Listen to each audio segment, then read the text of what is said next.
اللہ علیہ وسلم نے سیرت کے اس موڑ سے ہمیں کیا سبق ملتا ہے؟ سیرت کے اس موڑ سے ہمیں یہ سبق ملتا ہے کہ داعی کو یہ چاہیے کہ وہ کبھی بھی اس کا حوصلہ پست نہ ہو، اس کا حوصلہ نیچے نہ ہو. جب کبھی ہو اپنے اس میدان میں قدم رکھے تو وہ اپنے حوصلے کو مضبوط کرے. وہ یہ نہ سوچے کہ لوگ میری بات کو نہیں مانتے. بسا اوقات ایسا ہوتا ہے کہ ایک شخص اس اخلاص کے ساتھ اللہ کی رضا کے لیے کسی میدان میں کام کرتا ہے، اس کو اس میدان کے اندر نتیجہ نہیں ملتا، لیکن نتیجہ کہیں اور سے اس کو حاصل ہوتا ہے. آپ دیکھیں آپ صلی اللہ علیہ وسلم نے 13 سال تک مکہ مکرمہ کے اندر دعوت کا کام شروع کیا. دعوت کے مراحل دیکھے، خفیہ طریقے پر، پھر اعلانیہ طریقے پر 13 سال تک آپ نے محنت کی. آپ کے صحابہ کرام نے محنت کی. آپ نے ہر قسم کی تکلیفیں برداشت کی. آپ کے خاندانی بائیکاٹ کیا گیا. آپ کی بچیوں کو طلاق دی گئی. آپ کے پورے خاندان کو شہر سے نکال دیا گیا. آپ کے صحابہ کو اذیتیں دی گئی، طرح طرح کی اذیتیں دی گئی، ہر قسم کی اذیتیں دی گئی. لیکن آپ صلی اللہ علیہ وسلم نے اس کام سے ایک قدم بھی پیچھے نہیں ہٹے.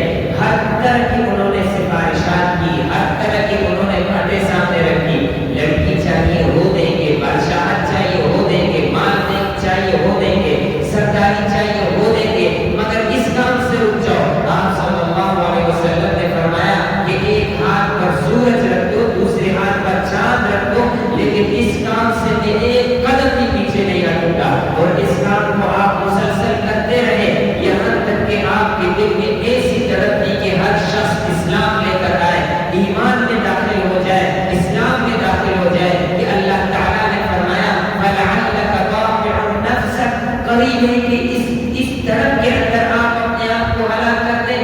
آپ صلی اللہ علیہ وسلم کے دل کے اندر اتنی تڑپ، اتنا پیار، اتنا جذبہ. آپ نے دعوت کے کام کو اتنے محنت کے ساتھ کیا کہ 13 سال کا محنت دے کے کیسا رنگ لے کر آیا. مکہ کے اندر اگرچہ نہیں لایا تو مدینہ منورہ کے اندر لے کر، لیکن محنت رنگ لے کر آتا ہے. محنت رنگ لے کر آتا ہے. اخلاص کے ساتھ کوئی بھی فیلڈ کے اندر آپ محنت کریں، اللہ تعالیٰ کسی کے محنت کو ضائع نہیں ہونے دیں. اپنے کام کو اخلاص کے ساتھ کریں.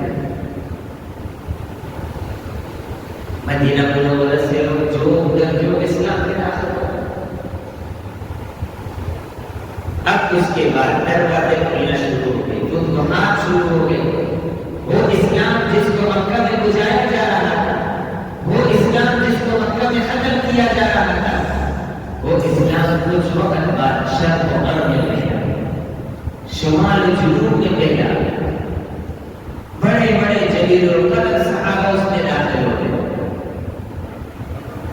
اس 10 سالوں کے بعد پھر دور آتا ہے حضرت ابوبکر کا، حضرت عمر کا، حضرت عثمان کا، حضرت علی کا. دین ہر جگہ پہ جاتا ہے. تو یہ اسلام کی برکت ہے. اللہ تعالیٰ فرماتے ہیں یریدون لیطفئوا نور اللہ بافواہہم، چاہتے ہیں کہ اللہ کے نور کو اپنی بھونکوں سے بجھائے. یہ کبھی بھی نہیں ہو سکتا. واللہ متم نورہ ولو کرہ الکافرون.